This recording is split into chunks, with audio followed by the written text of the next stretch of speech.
இந்த நேரத்திற்கான தலைப்புச் செய்திகளை முதலில் பார்க்கலாம்.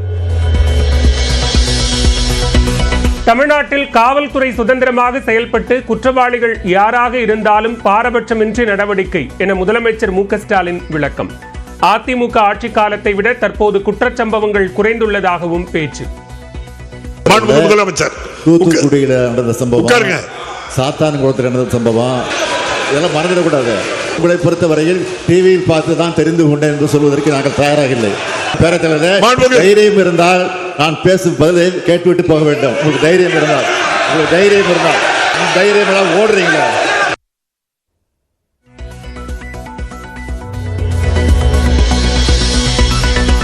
தமிழ்நாட்டின் சட்டம் ஒழுங்கு குறித்து பேச அனுமதி மறுக்கப்பட்டதாக கூறி சட்டப்பேரவையிலிருந்து அதிமுக வெளிநடப்பு. மக்களின் முக்கிய பிரச்சனைகள் குறித்து அரசின் கவனத்தை ஈர்ப்பது எதிர்க்கட்சிகளின் கடமை என எடப்பாடி பழனிசாமி பேட்டி. சிலை கடத்தல் தடுப்பு பிரிவு ஐஜியாக லட்சுமி நியமனம். தலைமையிட விரிவாக்க பிரிவு ஐஜியாக நரேந்திரன் நாயரும், சென்னை வடக்கு மண்டல கூடுதல் காவல் ஆணையராக பர்வேஷ்குமாரும் பணியிட மாற்றம். டாஸ்மாக் முறைகேடு புகாரில் இரவில் சோதனை நடத்தவில்லை என அமலாக்கத்துறை மறுப்பு. பொய் சொல்ல வேண்டாம் என உயர்நீதிமன்றம் அறிவுரை. டாஸ்மாக் வழக்கில் மார்ச் 25 வரை எந்த நடவடிக்கையும் எடுக்கக்கூடாது. அமலாக்கத்துறைக்கு சென்னை உயர்நீதிமன்றம் அறிவுறுத்தல். தமிழ்நாட்டில் 6 நாட்களுக்கு மிதமான மழை பெய்ய வாய்ப்பு. மேலும் 2 நாட்களுக்கு 3 டிகிரி செல்சியஸ் அளவுக்கு வெப்பம் அதிகரிக்கும் என்றும் கணிப்பு.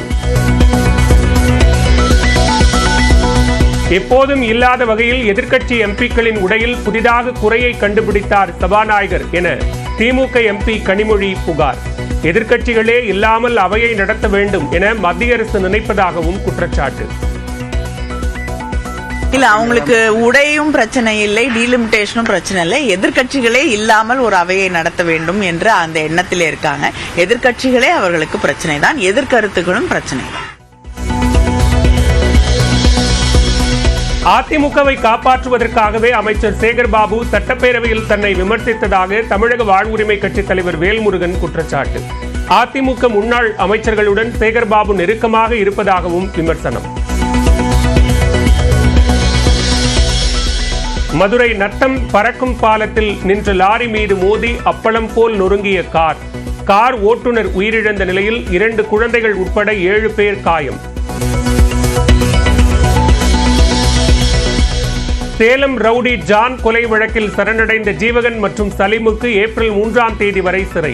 2 பேரும் ஆஜர்படுத்தப்பட்ட நிலையில் ஈரோடு நீதிமன்றம் உத்தரவு. சிவகங்கை மாவட்டம் திருபுவனத்தில் நடிகர் வடிவேலுவின் இடத்தில் பேரூராட்சி நிர்வாகம் 6 மாதமாக குப்பை கொட்டி வருவதாக புகார். குப்பைகளை அகற்ற இயந்திரம் தருகிறோம் என்று கூறியும் நடவடிக்கை எடுக்கவில்லை என ஆதரவாளர்கள் மனு. திண்டுக்கல் மாவட்டம் நத்தம் அருகே சாலையில் திடீரென தீப்பிடித்து எரிந்த பைக். உடனே இறங்கியதால் உயிர் தப்பிய இளைஞர்.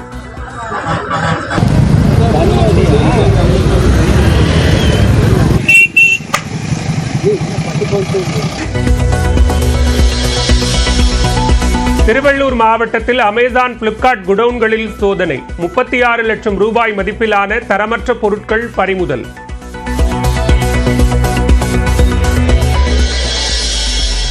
பீகாரில் மத்திய உள்துறை இணையமைச்சர் நித்யானந்த் ராயின் மருமகன் சுட்டுக் கொலை.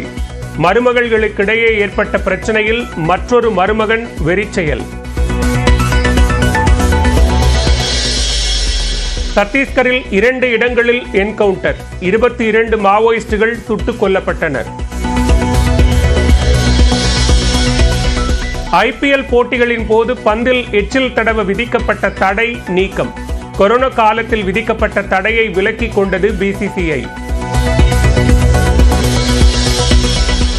லூசிபர் படத்தின் 2ஆம் பாகமான எம்புரான் படத்தின் ட்ரெய்லர் வெளியானது. நடிகர் பிருத்திவிராஜ் இயக்கத்தில் மோகன்லால் நடிப்பில் 27ஆம் தேதி ரிலீஸ் ஆகும் படத்துக்கு மிகுந்த எதிர்பார்ப்பு.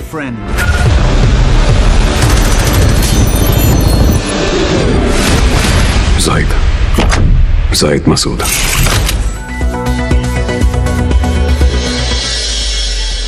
நடிகர் ரஜினியுடன் இயக்குநர்கள் கார்த்திக் சுப்புராஜ், லோகேஷ் கனகராஜ் சந்திப்பு.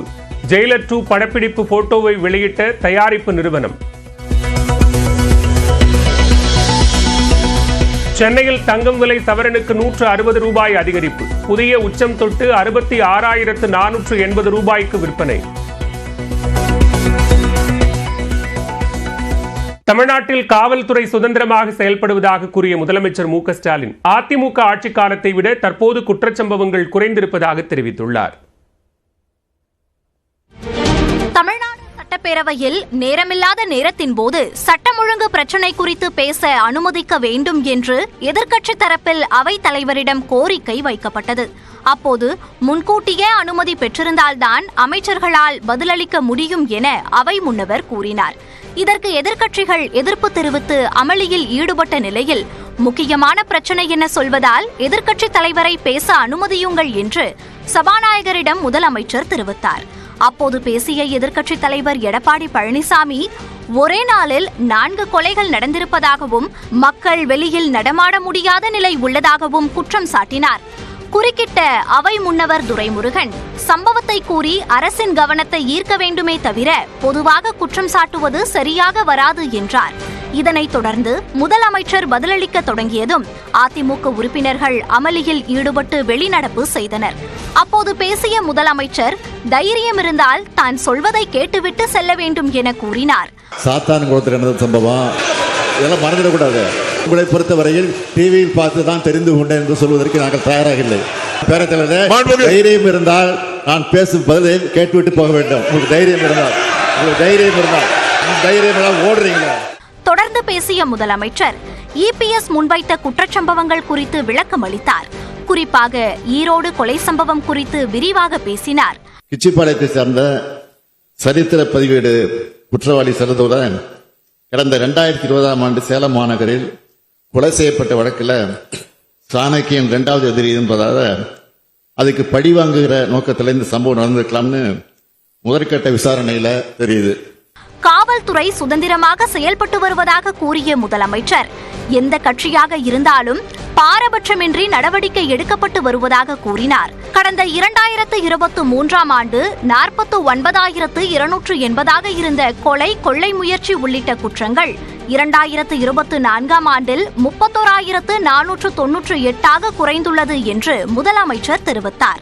அதிமுக ஆட்சி காலத்தில், அதாவது 2012ஆம் ஆண்டு நிகழ்ந்த கொலைகள் எண்ணிக்கை 1943. இதுதான் கடந்த 10 ஆண்டுகளில் நிகழ்ந்த மிக மிக அதிகமான எண்ணிக்கைகள். 2013ஆம் ஆண்டு நிகழ்ந்த கொலைகள் எண்ணிக்கை 1927. கொரோனா காலத்திலும் லாக்டவுன் இருந்த போதும் அதிமுக ஆட்சி காலத்தில் 2026ஆம் ஆண்டில் நிகழ்ந்த கொலைகள் எண்ணிக்கை 1661. இந்நிலையில் சட்டமன்றத்துக்கு வெளியே செய்தியாளர்களை சந்தித்த எதிர்க்கட்சித் தலைவர் எடப்பாடி பழனிசாமி தமிழ்நாட்டில் காவல்துறை இருக்கிறதா என சந்தேகம் எழுவதாக விமர்சித்தார். குற்றச்செயல் ஈடுபடுகின்ற குற்றவாளிகளுக்கு காவல்துறையை கண்டால் அச்சமில்லை. இந்த அரசாங்கம் எப்பொழுது பார்த்தாலும்